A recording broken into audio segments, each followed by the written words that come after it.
안녕하십니까, 평안체리농원입니다. 지금은 2024년 8월 9일 매우 더운 오전 10시경입니다. 오늘은 저희 밭의 체리나무 식재 계획을 말씀드려 볼까 합니다. 보시는 바와 같이 밭에는 풀들이 정신없이 자라고 있습니다. 정말 어마어마하다는 표현이 조금도 부족하지 않은 광경입니다. 작년에 녹비작물인 수단그라스를 심고 유기질 비료를 투여하여 토심을 보강하였는데요.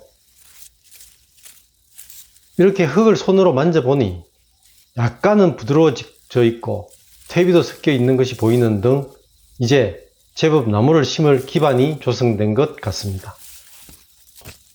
이곳에 올해 11월에 체리나무를 식재할 예정인데요. 저는 한 번도 농사를 지어보지 않았기 때문에 식재를 어떻게 해야 하는지 그저 막막하기만 했습니다. 그래서 일단 지금까지 제가 알고 있는 지식들과 추가적인 학습을 통해 체리나무 식재 계획서를 작성해 보았습니다. 네, 이것은 저희 식재 계획서인데요.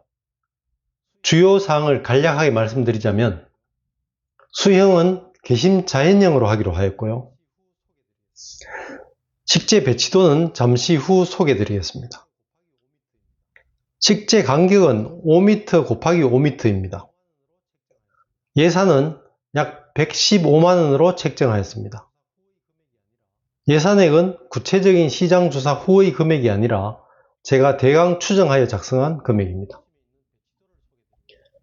그러면 계획서 부침에 있는 배치도를 소개해 드리겠습니다. 지금 체리 묘목 식재 배치도를 보고 계시는데요. 실밭평수 약 400평 되는 밭에 40조의 체리나무를 심는 배치도입니다. 품종별로는 버건디 펄 20주, 코랄 샴페인 A 10주, 에보니 펄 5주, 레디언스 펄 2주, 로얄 레이니어 3주입니다. 보시는 바와 같이 폭 5m 간격으로 유공관이 5줄로 공사가 되어 있습니다. 앞으로 계획하고 있는 관수시설 물은 밭의 동쪽에 있는 농수로에서 끌어와서 물탱크에 저장하여 사용하려고 하고 있습니다. 진입로 쪽에는 관수시설 공사를 할 때 메인 관수로를 땅 깊이 약 50cm 정도로 매설을 할 예정입니다. 묘목은 가능하면 한 줄에 숫기가 같은 품종을 배치하려고 했습니다만 일부 그렇지 않은 품종도 배치가 되었네요. 네, 이어서 묘목 식재 진행 일정입니다. 지금 제 밭의 묘목 식재 일정표를 보고 계시는데요. 작년에 토양 성분 검사는 이미 하였고요. 성분 검사 결과 인산, 칼륨이 부족한 것으로 나와서 올 10월경에는 인산과 칼륨을 밭에 뿌려줄 예정입니다. 그리고 자문 결과 추가로 며칠 후에 1회, 나무 심기 약 40일 전에 1회, 이렇게 총 2회에 걸쳐 토양 성분 검사를 추가로 더 실시하여 토양의 상태를 정확히 알고 이에 따른 적정한 조치를 할 예정입니다. 또한 제 밭이 미사질 양토로 물빠짐이 좋지 않아서 오는 10월에 마사토를 25톤 트럭 한 차를 가져와서 나무 심을 곳에만 뿌려줄까 생각하고 있습니다. 그렇지만 이 작업은 비용도 최소 30만원 이상이 소요되고 작업량이 많기 때문에 어떻게 할지 아직 확정을 짓지 못하고 고민을 하고 있습니다. 그리고 경산시 농기계 임대사업소로부터 2톤 포크레인을 빌려와서 밭 골파기 및 정지 작업을 하려고 합니다. 아무래도 구글기용 관리기를 이용하면 골의 깊이와 폭을 충분히 파기 어렵다고 판단해서 나무와 나무 사이에 물 빠짐을 위한 골을 일렬로 깊이 약 50cm로 파는 것이 좋겠다고 생각해서 그렇게 하려고 합니다. 물론 나무 사이사이에 골을 깊이 파두면 농기계 진입도 어렵고 나중에 농사 짓는 데 어려운 점이 있다는 멘토님의 얘기가 있었습니다.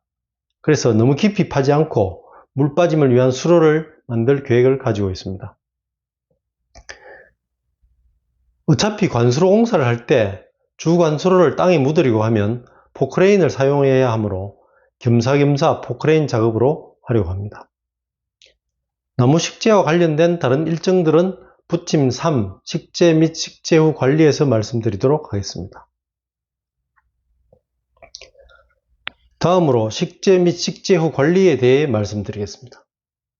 지금 정리한 화면을 보고 계시는데요.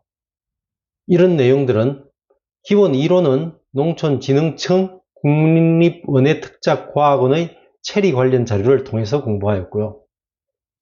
실제적인 부분은 영덕 기토산 체리님, 날라리 농부님들을 비롯한 유튜브의 여러 체리 선배님들 영상을 보고 배웠습니다. 그리고 정리한 내용은 저희 멘토님께 자문을 받아 일부 수정, 보완하였습니다. 농촌진흥청 등의 이론 자료 발췌부는 보시는 바와 같습니다. 이 자료는 본 영상 하단에 링크를 걸어 놓았으니 필요한 분은 이용하시면 되겠습니다. 그리고 제가 참고한 유튜브 내용은 이와 같습니다. 이 자료도 본 영상 하단에 링크를 걸어 두어서 필요한 분이 이용하시도록 하겠습니다. 나무 심기 전에 준비사항 어느 하나 중요한 것이 없습니다만 제 눈에 띄는 것은 뿌리 혹병을 막기 위해서 뿌리를 소독하는 것, 수분수 식재 등이 상당히 중요한 것으로 생각이 되었습니다. 그리고 나무 심을 때 유의사항 중 주요사항을 이렇게 정리를 했는데요. 최대한 얕게 심으라 하는 등을 유의해야겠더라고요. 여기 화면에 나오는 나무를 심은 후 조치사항은 이와 같은데요. 멘토님의 조언인데 나무 양쪽으로 폭 1m 비닐을 서로 겹치도록 씌워주는 것은 매우 중요한 것으로 생각되었습니다. 식재 후 관리 방법은 화면에서 보는 바와 같습니다. 병해충 관리, 관수시설, 조수관리 등은 워낙 덩치가 큰 작업이다 보니 나중에 별도로 정리를 해야겠더라고요. 그리고 저는 이 일을 가급적 혼자 하려고 하는데요. 다른 분들도 마찬가지일 것입니다. 요즘 인건비도 비싸고 가족들에게 너무 농사로 부담을 주면 안 된다고 생각하기 때문입니다. 다만 피할 수 없는 경우에는 가족의 도움을 받든지 그게 어려우면 인력을 사든지 해서 작업을 마무리할 생각입니다. 이렇게 정리를 해놓고 보니 막막하기만 하던 체리 묘목 심기가 어느 정도 정리가 되는 것이 막연한 걱정에서 조금은 해소가 된 것 같은 느낌입니다. 오늘은 체리 묘목 심기 계획안을 말씀드렸는데요. 체리 농장 준비하시는 분들께 참고가 되었으면 좋겠습니다. 끝까지 들어주셔서 감사합니다. 평안한 하루 보내세요.